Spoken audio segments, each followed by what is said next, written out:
Welcome back to the LED Project Podcast. My name is Kyle Krieger. This is episode 42 with Joe Dombrowski. Now, most of you teachers out there will know Joe Dombrowski as Mr. D times 3 on Instagram and Facebook and Twitter. We were lucky enough to have him on the podcast, and it was such an incredible conversation for Will and I. One of the realest, most authentic people. I mean, what you see on the internet is who he is, but just the amount of wisdom and the amount of passion he has for the profession, and just a few things we got to talk about were teaching in Title I programs, what he does working with new teachers especially, and really emphasizing teachers need to go out there and find the right program for them, the right school, and if it doesn't feel right, it's not a fit. You can't be afraid to find something different, but above everything else, we were just blown away by his authenticity and his passion, and the fact that he was willing to open up about his experience as being a teacher in the LGBTQ plus community. It was just so incredible. So we hope you enjoy episode 42 of the LED Project podcast, and don't be afraid to share this podcast with others or to go follow us on Instagram. We are at Value Adds Value. All right. Welcome everyone, and welcome back to the LED Podcast. I'm Wilkie Long, here with Kyle Krieger and with Joe Dombrowski. Did I say that correct, Joe? You didn't, but Ellen didn't say it right either, so I forgive you. So is it Dombrowski? You got it that time. Boom. Okay, I had to go back. I used to watch a little hockey back in the day, so it kind of reminds me of a hockey name. There you go. So we're here and we're excited. We're excited to have you online, and this is our episode number 42. And we're really excited just to have you here, and we're honored that you took some time out of your busy schedule, should we say, to just sit down and have a conversation with us about education. Totally. I love teacher talk, so thanks for having me. Awesome. All right. So our format is pretty simple. We usually just like to throw questions out and kind of ask you questions, and we're going to get started with our We Connect. This is coming from a friend of ours, a good buddy of ours, Chad Littlefield. The guys at We and .me, they created this concept of asking powerful questions. He and Will Wise over at Penn State, and we've witnessed it firsthand of him doing it in a room full of 400 teachers, and we just adopted those cards and we use them everywhere. So, Kyle, have you picked out a card yet? I do. I got a good one. I'm pretty excited. So, Joe, we're gonna throw this question to you first. What is one thing you expect from a friendship? One thing that I expect from a friendship. So I am my personality is just a lot. Like, I know that information is groundbreaking to the world. But one thing that I expect from a friendship is just to, let me be me, because I'm going to let you be you, right? Like, I have friends who are, so shy. The shyest people I've ever met. But we're such good friends. And the reason why that works is because, we have mutual respect for the building blocks that created who we are as people. So my whole thing with friendships is, if we can truly, understand who each other are and, be cool with that, then we're all good. I have friends from all walks of life. And I think, one of the best things about a friendship, too, is being able to learn from each other and openly learn from, your similarities and your differences and whatever it is. So I guess my answer is mutual respect for differences. That's good. Mutual respect. I love that. That's good. Go ahead, Will. I guess for me, it would probably have to be kind of along those same lines. And I would say authenticity. You said before we got on air that, your friend said that, hey, one thing that they know before you broke the internet and, became, got to Ellen and everything, that they're amazed that you're the same person. That's who you are. And I think I'm almost like you. My wife tells me all the time, I've never met a stranger. I can hold a conversation with anybody. I can fit in with any group. It doesn't matter. I was telling Kyle a story when I was in college that I had made friends with a guy who was a skinhead. And so you can imagine having a neo-Nazi with visible tattoos all over his body, hanging out with this black guy, and people are looking at us like we're the odd couple, like, how did this pairing happen? but it just happened because I did not judge him for what he was. I was curious. And I think when you're authentic to who you are, you allow people that freedom to be who they are, and I think that creates a magic moment when you're dealing with friends and dealing with relationships. Dude, I love it. I love that. Yeah, and I'm gonna tell a story of something Will said. It's probably been 5-6 months on the podcast, but I think the one thing I really expect from a friendship is that people will tell me what I need to hear. And Will uses the reference that I am, between the two of us with our nonprofit, I am the flag and he is the flagpole. So I need friends that will rein me in and kind of tell me the things that I need to hear, because at times I can get kind of lost in the clouds of what I'm doing, that I really have to have friends that tell me what I need to hear. And also, through the rough times I'm fortunate to have some really good friends that tell me what I need to hear, even when it's difficult. And I really appreciate those friends who care about me enough to tell me not what's easy, but what needs to be said. Perfect. It's exactly it. Yeah. I love the analogy, though. It's still one of my favorites. Right? Like, I've never heard that one before, and I'm sitting here like, where am I going to get that tattooed? Yeah, right. Right. Okay. So, all right. Next question for you, Joe. Tell us about who your favorite teacher was and why that person was your favorite teacher. Oh, man. I really have a few, for sure. And when I look at this, I think, first of all, middle school for me was a blur. So I'm just going to skip those years. I'm not really sure what happened. But I'll break this up into like elementary, high school, and college for sure.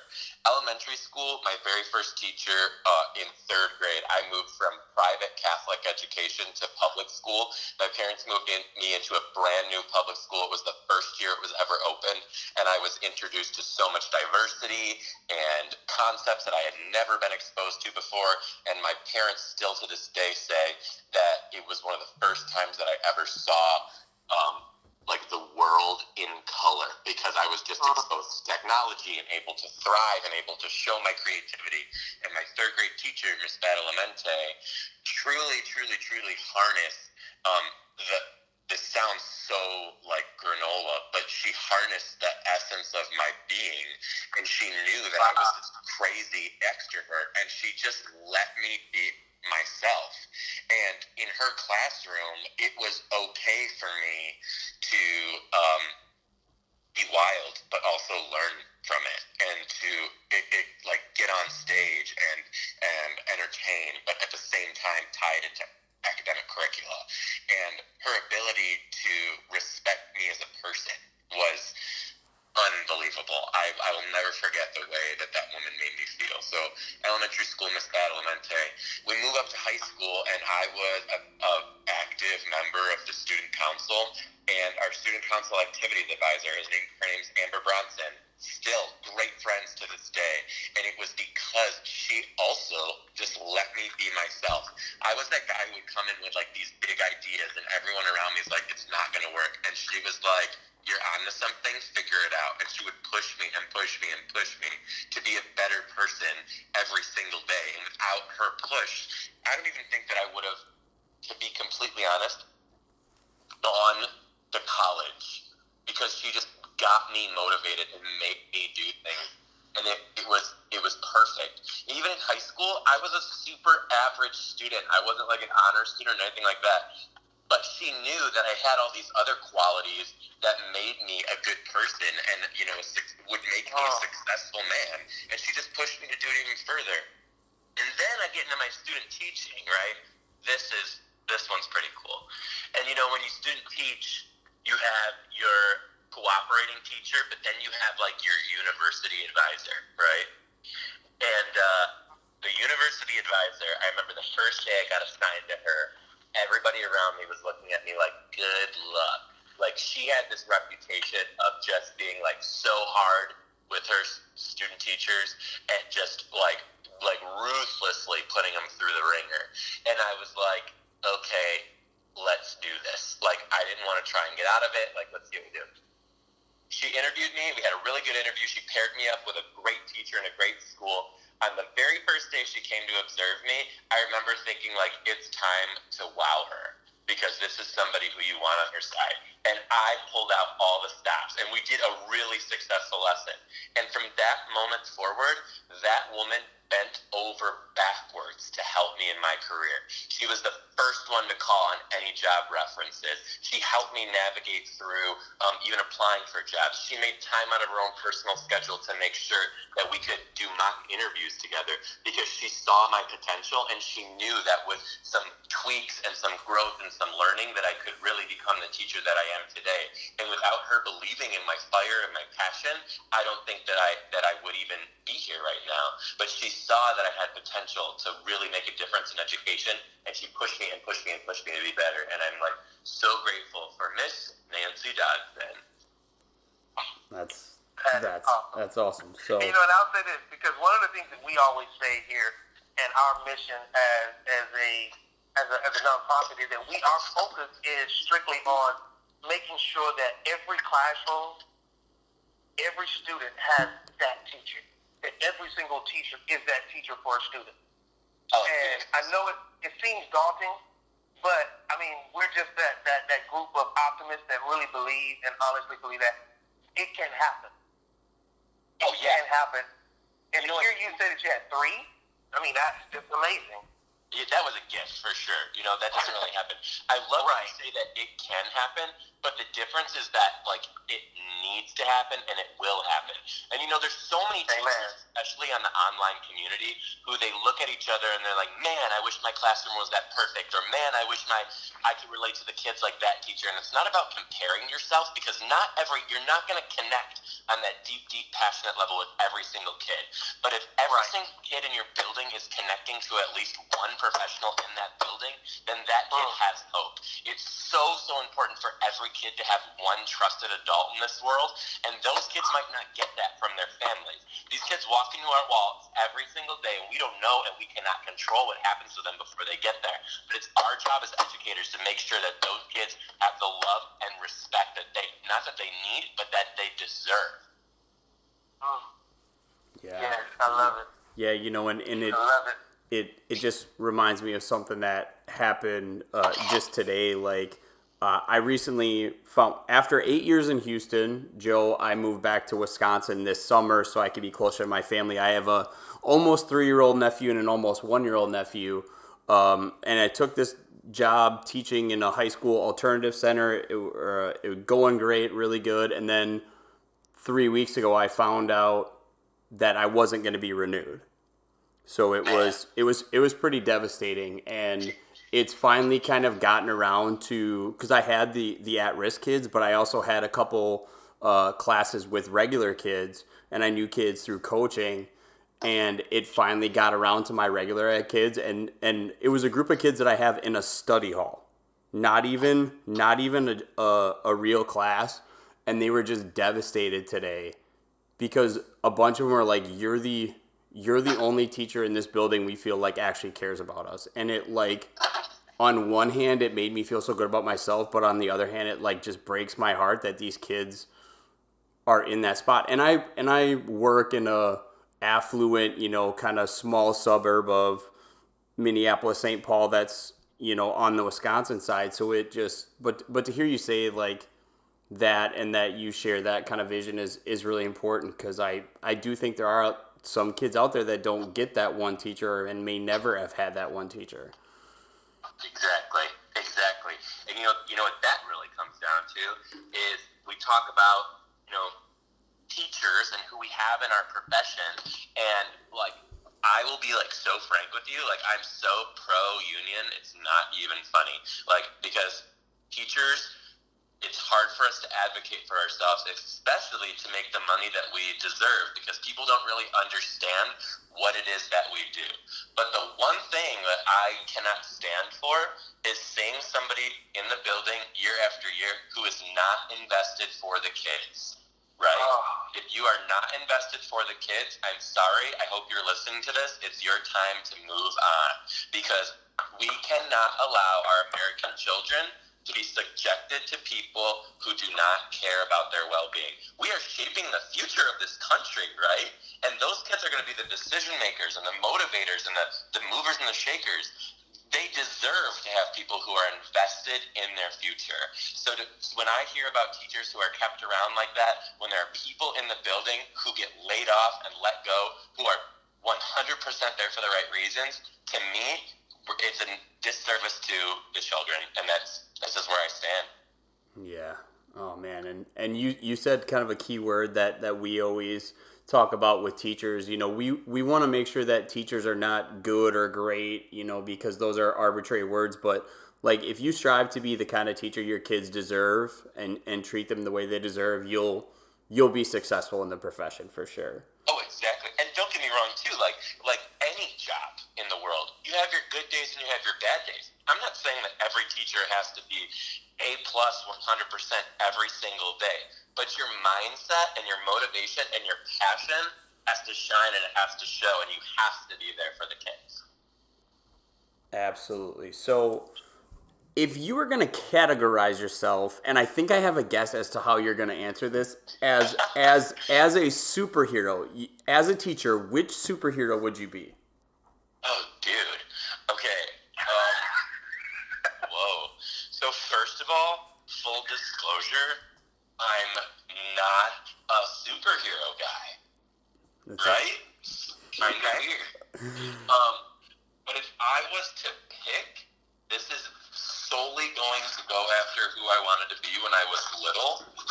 I have to say I would want to be April from the Ninja Turtles. Right? Like, she's not even a superhero, but you know what she did? She was turning looks every day. And when you think about the Ninja Turtles, you can think of that beauty in the trench coat. Like, you know who she was. She was April. She had that beautiful hair. And, if I'm thinking about myself as an educator, I don't really care what it is, but I want you to remember me for one reason or another. When you move on, I want my kids to be like, whoa, I had that teacher, Mr. D. Like, it was awesome. I love him for so many reasons, but he stands out above all the Ninja Turtles. And right now, I'm still talking because I'm so not a superhero dude that I'm trying so hard to make this come across as something worthwhile. Dude, that's one of the best answers I've ever heard. Like, we but could... Come on, right? April from the Ninja Turtles, like, she was cool. Hey, absolutely. Yeah. As soon as you said the name, I got a picture of her, and I remember her. And when you said that trench coat, I just remember her looking over the collar of the trench coat. Always, Oh, yeah. always. Because when I said trench coat, I actually confused her for Carmen Sandiego for a second. I wasn't sure. But that's just and it's so funny though because I'm a big superhero. Like I'm not a buff. Like I have comic books, but all the superhero movies I watch, and it's just I don't remember where we even found that, or Wilkie, you heard that question, but I mean that's such an original answer to just, and it's so out of the box that I love it. It's awesome. So. Did you say that sentence as you were polishing your action figures? No, I did not. I really thought that when you said polishing that, well, I was, because I'm bald, and I thought you were going to make a crack about me being bald, that I needed to polish my head. But no, I don't have any action figures. I played with action figures and broke them. So yes. I'm just messing with you. No, I like it. This is fun. You can absolutely mess with us. So, we know you're passionate about education, but what are some other things you're passionate about right now? Okay. I am. So it's really crazy. People always ask me, they're like, how do you do work-life balance? And 95% of my life right now is education. Like if I'm not at work working with the kids, I'm working on my content, my videos, different partnerships that I have with educational brands. Super low-key writing a book right now. Can't say too much about it, but that's what's up. So I'm doing a lot of that. But the one way that I totally am making time for myself is I'm crazy into fitness. I actually always have been. Last summer got a little weird, and I got off my track for a little bit because I had just moved to Chicago and whatnot. But my goal right now, I've always been a skinny guy. It's whatever, but I hate it. And my goal right now is to get to 200 pounds. I want to be 200 pounds. I'm 6'3", and I just want to be like this beefcake that I'm currently not. Just so everyone knows, I'm at 197, so we're really close. Okay. But that's kind of like where my focus is. It's what I'm up to. What type of fitness are you into? So I'm working with a trainer right now, and we're doing a lot of heavy lifting. But the hard part is not the workouts; it's the eating. Like my kids, we have this sign up in my classroom. It's #fuel the machine, and I tell them if they don't see me eating, they have to remind me to eat. It's working really great. I have a fridge and a microwave in my classroom. And when my boss hears this, he's probably going to make me take it out. That's cool. No big deal. Sorry, Brian. We'll keep it on the DL.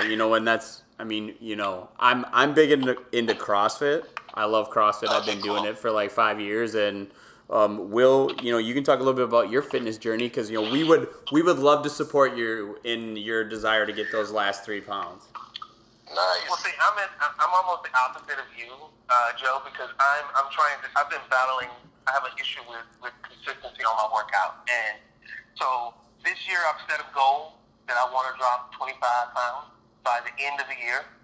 All right. And so that's my goal, and so I'm 11 down so far in this year without working out, just with making changes in my diet. And so that's been a big thing for me. And I know I've been public about it. I tell everybody at work, hey, look, if you see me doing something, eating something I'm not supposed to, no more donuts and coffee in the office for planning meetings. When I snack, I'm snacking on almonds or cashews or peanuts. I had to change one thing, because when I tried to go gung-ho working out, my diet wasn't good. And then, 80% of it is what you eat. Clearly you're finding that out now. So for me, it was just like, okay, let me get my diet right. Let me get myself eating the way I'm supposed to. And then now, as I'm adding in morning workouts and doing things like that, I'm excited, and I can announce it. I announced it to my teachers the other day. I actually, for the first time in 5 years, had to buy a belt because my belt was too big. There you go. Not because it was torn up, but because I had gone to I'm at the last one. I can't go anymore, and it's not working. So I felt pretty good about that the inches are coming off, even though the pounds are not, they stopped coming off, but the inches are still falling. So I'm right there with you, just going in the opposite direction. So that's awesome, dude. Best to you, for sure. Nice. Yeah. All right, Joe, so could you sum up I know we've been talking a lot about education, but do you have kind of a educational statement or an educational philosophy that you kind of stick to? I have a couple. But my biggest one is like the hashtag that I use the most online, which is #EmbraceYourWeird. And that all came about from the idea that teachers, generally speaking, are viewed to, walk a certain way, talk a certain way, act a certain way, teach a certain way. And I just don't understand it, because we tell our students all the time that we talk about, or at least I hope we're talking about, the differences that make us unique and how it's okay and stuff like that. But yet we see a lot of this like robotic teaching, and I'm just like, why? And I want teachers to be themselves in their classroom. Like, let a piece of yourself shine every single day, because the students need to learn from your differences too, and like what makes you you. And it's cool to like unleash with the kids a little bit and just like get a little weird and like have fun with them. That it's that whole mindset of making kids want to come to school because they want to, not because they have to. And when we talk about that, it's just there's so many benefits to it. You're now a relatable person, or they're learning something new about something they may have not been exposed to before. So it's all about making sure that what we're projecting back to our students is mirrors and windows. Mirrors because they need to see a little bit of themselves, and windows because we need to provide opportunities for them to see through the walls that they cannot reach themselves. Oh, wow. I love that. Thanks. Wow. Yeah. Mirrors and windows. Yeah, that's awesome. And so would you kind of say that I mean, because we've talked a lot in prior podcasts and in what we write and kind of stuff we do, would you say that influence for a teacher is more important than authority? You know, I have a really hard time with authority sometimes, and not like me personally, well, sometimes, but anyway, one of the, working in predominantly Title I buildings, one of the things that I want to make sure is I don't want to come across as, another white man in charge of you, because that's not what I want to be to my students. I want them to respect me and my rules in the classroom, but ultimately, when my students make poor choices, I always bring it back to the why. Why was this choice made and who's responsible for it? Not me. It was you. And I think that all comes from, oftentimes when I was growing up, there was kind of like, you're in trouble. Why? Because that's the rule. And I was just a kid and confused by that, So I really try to not have that mindset with the kids, because they really don't know, and the way to truly learn is when they can make sense of the situation. So I think influence and influencing and being the role model and being the example is really the way that I go. Right. I love what you said there too, because I feel like even with me, as a teacher and in our school, there's a lot of kind of top down, this is the way things are going to be. And it feels like to me, we're taking away the kids' opportunity to have natural consequences.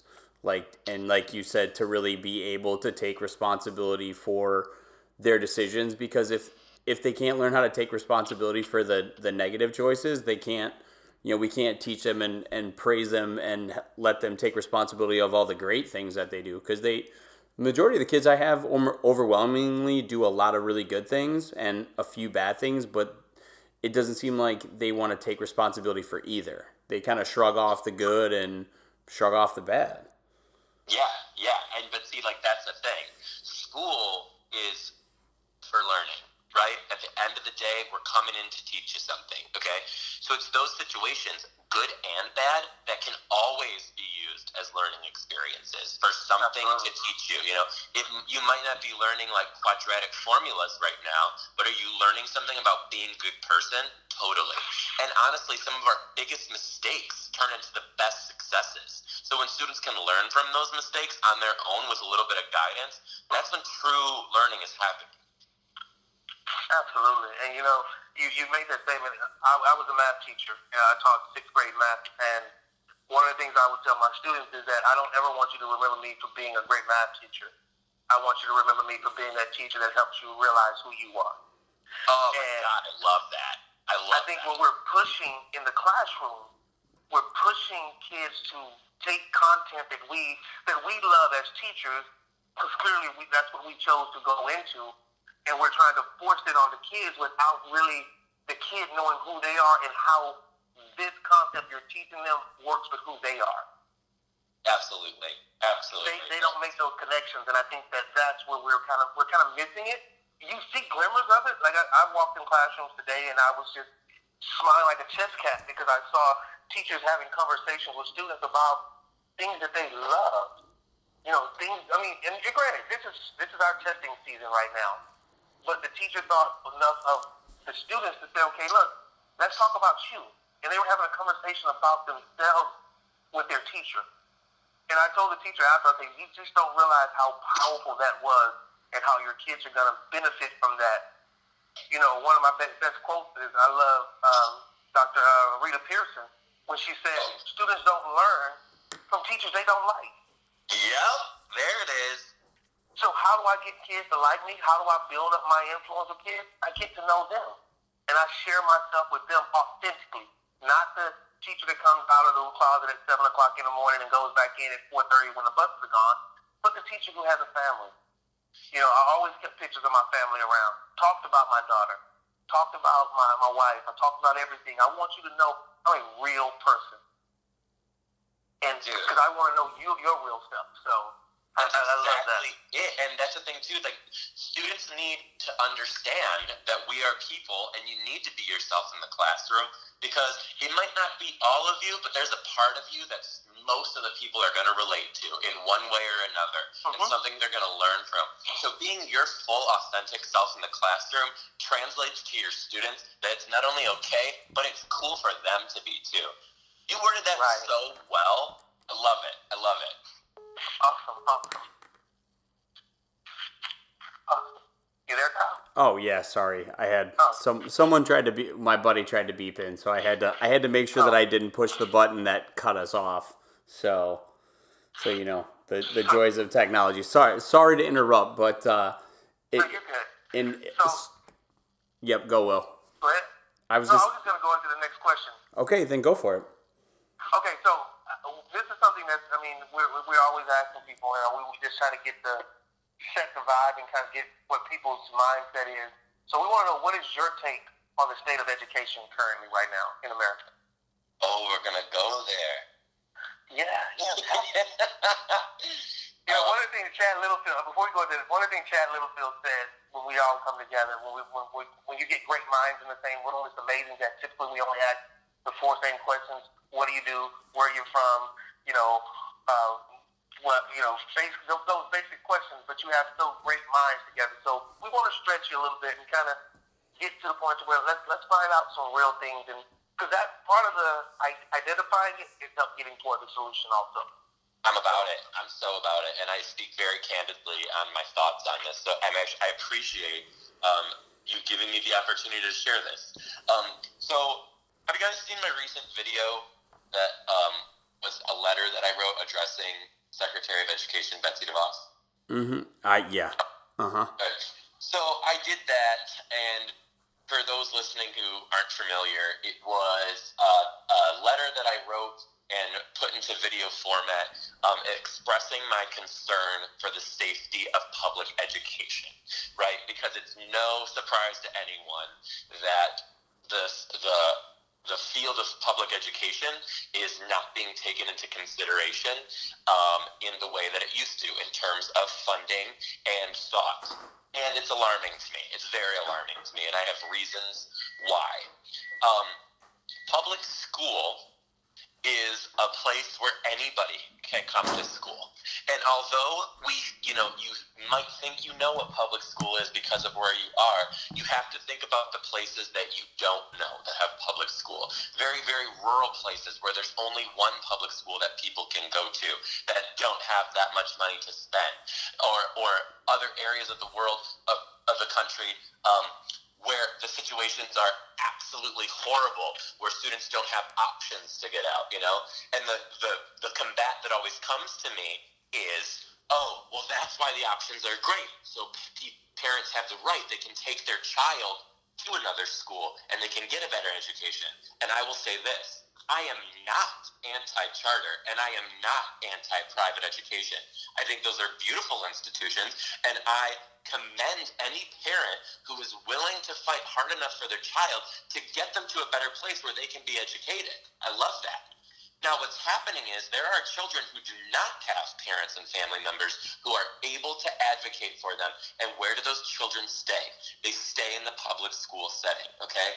The children in the public school setting do not have a choice to be there. And just because they're not in control of their lives at this point in their lives does not mean that they deserve any less of an education than what we are giving them right now. When we take away the funding from public schools, we're taking away the opportunities for these kids to learn and to grow at the rate that they deserve.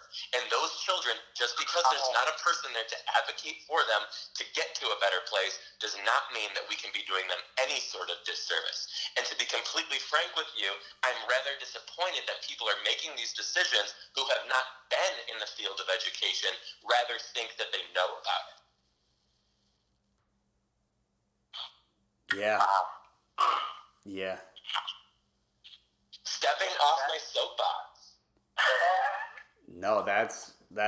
I mean, and we feel you there. He and I met working in the Aldine School District of Houston, which is a Title I district, predominantly Hispanic, and the vast majority of the rest are African American. So we know that lifestyle, and it was an eye opening experience for me because I grew up, like you said, that small town in Wisconsin where there was only one school and only one option, and luckily I have great parents and great family and all those things. But when I moved to Houston, I literally did not know that world actually existed. Like, I had heard that it existed, but I think moving to Houston and teaching there for 7 years was such an eye opening experience and gave me such a different perspective on the way a lot of people in this country actually live. Yep. And I want to tag on to what you said, because I love the fact that you said you're not anti-private school, you're not anti-charter. Because I'm going to speak from a parent. My daughter's in 6th grade. My campus is a 5th and 6th grade campus. I allowed my daughter came to my campus last year as a 5th grader, and I literally watched, and I thought I did well with selecting her teachers because I had that power, because I was there at the campus. So I was able to select the teachers she went to. And I didn't see the zeal that she brought from elementary school into the intermediate school. I didn't see it maintained. Because again, you have, as you said, students who don't have a choice. I mean, my daughter could have gone to any other school within the district because I work in the district. But I chose to have her with me. This year, I decided to go another route, and I placed her in a charter school. So now she's part of a charter school system, and I'm watching the love of education go back. So I'm 100% with you. I'm not anti, and I think a lot of people think that because you're saying, let's do better with public schools, that you automatically have to be anti-charter. I think choice is great in every situation. Yes. But at the same time, just because you have choice doesn't mean you deprive someone else who has no choice. Yes, sir. And so you said that very, very well, and I'm a champion for public education, because I was both a victim of public education, graduating high school in the top 25% of my class in the inner city of Houston, Texas, as a functioning illiterate man. Got to college and realized I could read words on a paper, but could not comprehend what the passages were saying. But I was able to test well, so they just kind of kept moving me on. Yep. So I see how public school can fail, but I also see, since I've been in education now, this is my 11th year in education, I'm seeing that there is differences that can be made with students who can come in with extreme gaps, extreme, downturns, but all of a sudden can meet that one teacher, like you say, that one adult in the building that connects with that child, can change the entire trajectory of that child's life for the rest of their life. There it is. And so I think that if we focus in on how we can make that better, how can we make those opportunities more prevalent in our public schools, then not saying charter schools will go away, not saying that the need for charter schools will go away, because, again, choice is good, but it still makes it an even playing field to say, okay, I could have gone to a public school, a private school to teach. I could have gone to a charter school to teach.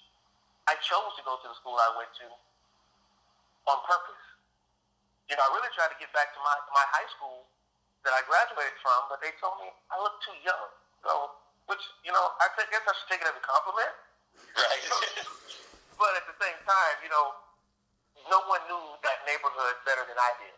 No one knew the nooks and crannies of the schools and the back roads that the kids would take and the experiences they had, because I lived those experiences. And I love that piece you said about even playing field, because I have a lot of people, when I make this statement about, my beliefs on this, people always say, well, it's not an even playing field, and it's never going to be an even playing field, and we can't, people who just don't like to hear that liberal side of thinking. And my thoughts always come back to, I appreciate your differences in opinion, but when we're talking about children, we're talking about beautiful, innocent children who cannot make decisions for themselves. yes, we do have to make sure that everybody is at least getting close to somewhat of an equal opportunity to succeed. Right. Absolutely. Mm-hmm. Absolutely. So coming back around a little bit to what you said with authenticity, Joe, how do you feel like your authenticity and your embracing authenticity, how is that reflected in the relationships you have both with your colleagues and with your students? You know, like one of the things is I'm just so, and I've always been this way, so unapologetically myself. And when I see that happen with my kids, you know, I work with them so closely for a few months, and I see them making bold choices, and I see them embracing their differences, and I see them being proud of who they are. And it doesn't come from a lesson that I'm teaching. It comes from, you know, me leading by example, right? So that's kind of the relationship I've seen with my students. I had so many parents tell me too, like, my child is competent, he watches the way you are, they appreciate, you know, and you just know, that it's working, right? Now with the staff, I take a little bit of a different approach because I don't want people to want to be me or to strive to be me. I want people to be so cool with who they are. My team of teachers that I work with right now, not a single one of them teaches like me. And you know what? I think they're better than me. They're great teachers. They're amazing teachers. They do things that I can't. Like their rooms are organized. Mine is not, but everybody has their strengths. And I will never stop learning. I want to learn from everybody, right? And I want the other teachers that I work with to understand, like, hey, I have something that I can help you with, but I know there's something that you can help me with. There's something that you are better at than me, and I am more than willing to humble myself to ask you for that help because I want to be good at whatever it is that you're good at too. And that's just me craving, wanting to be a great educator. And I think when you build that relationship of working with each other and playing off each other's strengths and weaknesses, that's when like true magic's happening, right? Right. It's so you kind of went right into that question I was going to ask because you kind of summed it up. But is there advice or strategies or ways other than the way you model to get people to embrace being who they are? Because like you said, there's a lot of, especially as a new teacher, coming in, I was told, well, just find somebody who's got something that's working and just copy it for what they did. And that didn't work for me because that wasn't who I was. And I didn't embrace myself really until I took a year off last year to really build and work on our nonprofit, and I came back such a different person this year, and I feel like I've showed up so much more authentically to my kids. But what advice would you give, especially to newer teachers on, what they can do or how they can embrace their own weird? There's two things that I tell new teachers all the time. I speak at a lot of universities to future teacher programs, and I always tell new teachers two things. The one thing that I tell them is don't compare, just share, right? Because coming in as a new teacher, like you see all these great teachers around you, don't compare yourself to them. Why? Because they were you once. Everybody has a boss who took a risk on a first-year teacher who let you start to flourish in your career. So don't compare yourself to everybody else. It's obvious. They have years and years and years of experience on you. Are they better than you? For sure. And that's okay. That comes into the don't compare, just share part. Share what's unique about you with them and learn from what they have. Take all of that in. Learn as much as you can from everybody around you because they have experience that you can extract and you can use to get better. The other thing that I tell new teachers all the time, I hear new teachers all the time tell me that they can't get a job. I can't get a job teaching. I've applied so many times, and more often than not, I hear that these teachers are like holding out for one specific district, and more often than not, that district's like where they went to school or where they student taught. And I urge teachers, get out there, put your resume everywhere. Talk to so many schools. The country is your oyster. There are children on every piece of land in this world. Where there are children, there are apply, and don't be scared to get your name out there. And the other thing, too, that I tell these teachers is when you're interviewing, yeah, you're getting interviewed, but you're also interviewing these schools. You go into an interview and it just doesn't feel right for you, your educational philosophy doesn't really line up with the school, you don't have to take that job. Keep going, keep applying. Go somewhere that feels like you are going to be accepted and embraced and you are going to thrive, because that's when you can get really, really, really good at what you do. Wow. Yeah. Yeah. I love it. I'm gonna go ahead and say I'm gonna cite you on the don't compare, just share. I'm the new teacher coordinator at my campus, and I'm going to make sure that I resonate that to the new teachers, because I think I see that a lot. They watch the more veteran teachers, and they automatically begin to say, well, I don't have it like such and such, or I can't control them like such and such. And you said, just share you. Share you. I told the story last time we were on about the fact that it was a group of students who actually helped me become a better teacher, because they said, Mr. Law, we like talking to you. You're trying to get us to know this math, but just talk to us. We'll learn the stuff that you want to, but we want to get to know who you are. Right. So I was trying to teach from a strictly content basis versus a relational basis of saying, no, let me get you excited about who I am and what I bring. Get you excited about what you have to bring to the table. And in the process, we're going to learn some pretty cool math.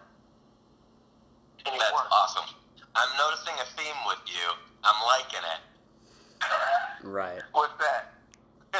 You're just very authentically you, and you are Mr. Relationships, and that's what teaching is about. If you can't build those relationships, then you're not going to learn anything. You never will. You never will. Right. Absolutely. Right.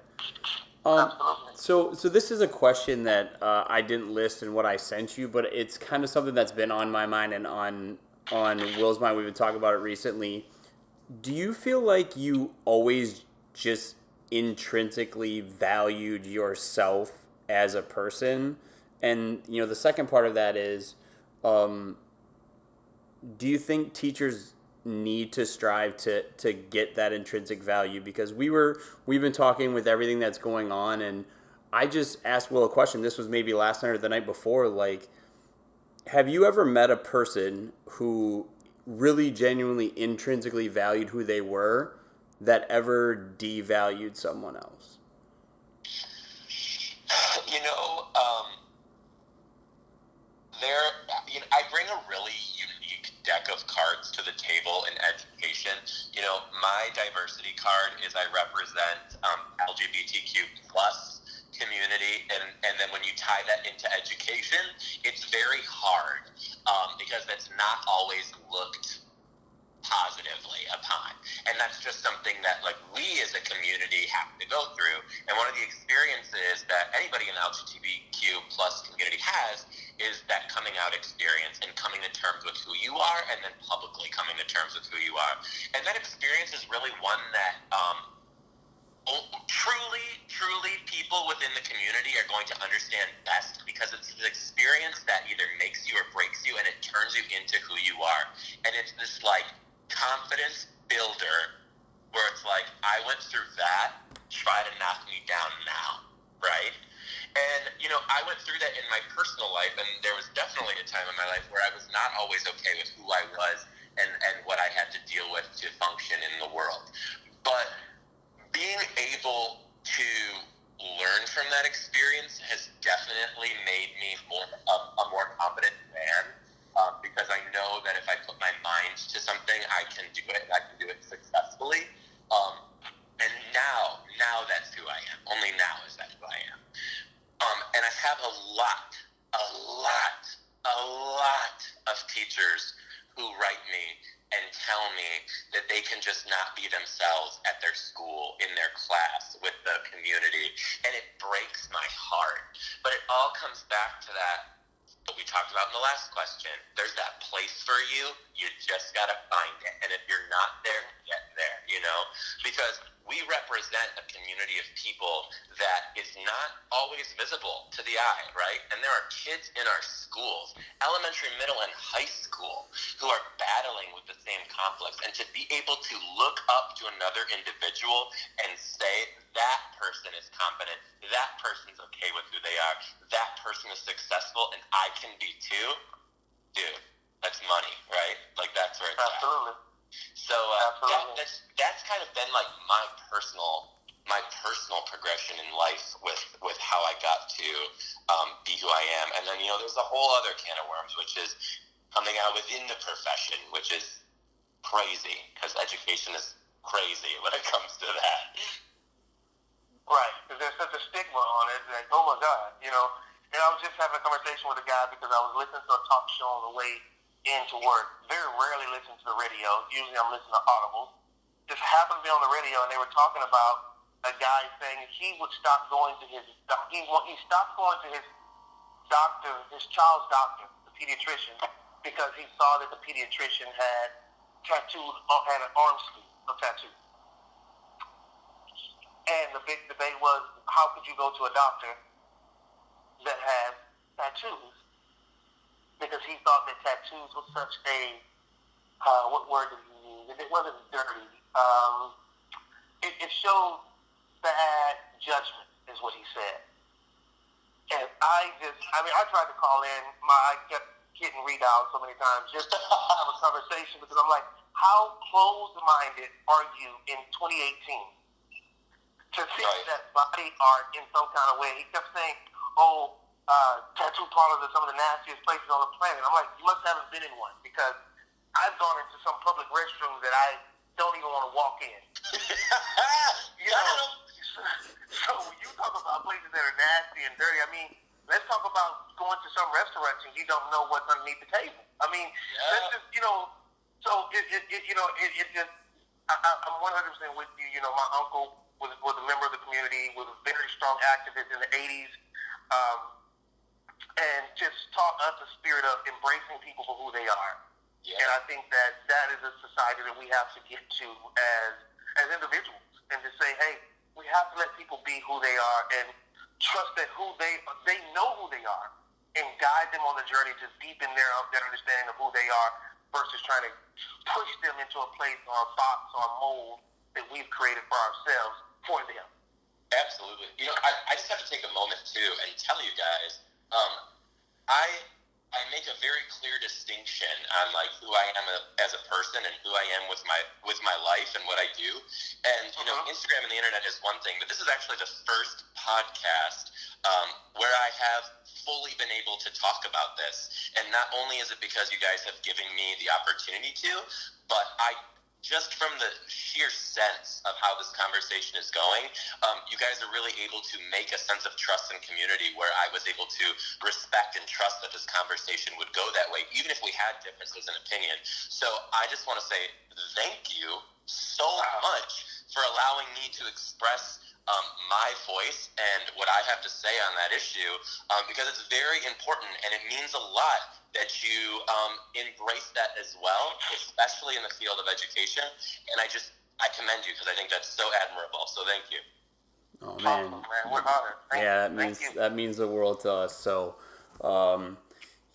so we wanna be respectful of your time, and we know how valuable your times are. So, where we know you without any real details. I'm not going to ask, since you were being vague about a book, so I'm not going to ask you if you'll give us details about the book. Where can people find you online, and where can they come and see you this summer? Is there a place where those are listed, or a place where we can link them up so that you can? For sure. So I actually just posted my speaking dates on Instagram. Anyone can check me out on Instagram, Twitter, or Facebook at Mr. D ×3. And I am going all over the country this summer, speaking to different schools and universities and districts, just expressing my passion and talking about some of the things that, we even did here today. So very busy summer. Just the most info I can tell you about the book is that it's coming. So be on high alert. It's coming. If you follow me, you'll be some of the first to know about it. Trust me. So that's all I got there. Right. And if you please, I'm about 90 minutes outside Minneapolis, St. Paul. Wilkie's down in Houston.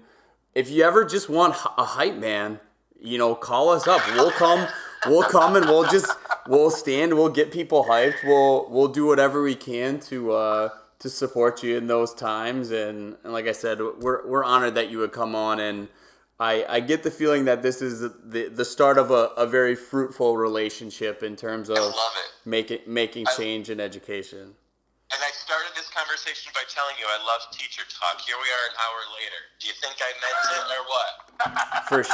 For sure. And we're gonna have to make sure that you become what do they call it on TV? A resident expert. Resident artist, right? Yeah, I love absolutely. It. So. But definitely we need to have you back. But when the book comes. Well, I don't want to say when the book comes because it could be tomorrow. It could be 6 years from now. I don't want to wait 6 years. I'll let you guys know. Awesome. So, all right. Before we let you go here, Joe, what is our last question we like to ask is, what do you want your legacy to be? Oh, hit me with the deep one last. My legacy. People always. I can do some humorous things on the internet, right? And people always question if I'm going to stay in education or if I'm quote unquote trying to get famous.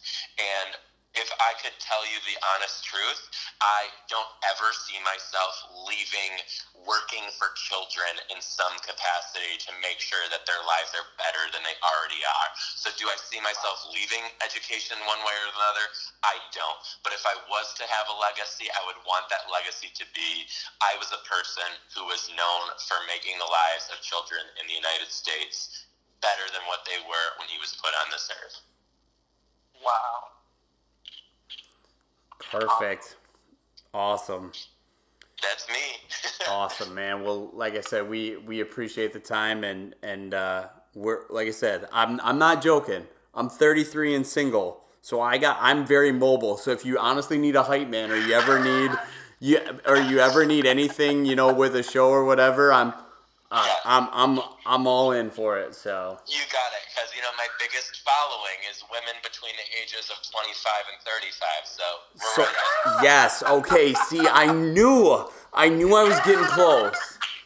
Now I see why I came on the show today. No. But now, Kyle, you know how the universe works. You put it out there to the universe, and the universe hears your voice very clearly. Yeah. So I'm just going to say, you put it out there, so when the return comes, make sure you're open to the return. Yeah. That is a beautiful, beautiful way to say, Kyle, swipe right.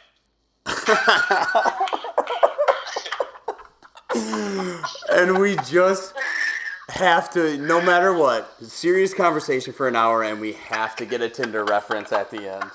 I love it. That's what we do. That is what we do. So, Joe, again, man, we appreciate the time. No worries, guys. Thank you so much for having me. I hope to connect again soon. Thank you so much for checking out episode 42 of the LED Project podcast with myself, Kyle Krieger, Wilkie Law, and our guest, Joe Dombrowski. We're super grateful for all of you that listen and all of you that are sharing. If you have questions, things you want us to talk about on the podcast, please send us an email to the email podcast@theledproject.com, or you can find us on Instagram as @valueaddsvalue, or like us on Facebook. We are Lighthouse Educator Development. Thanks so much.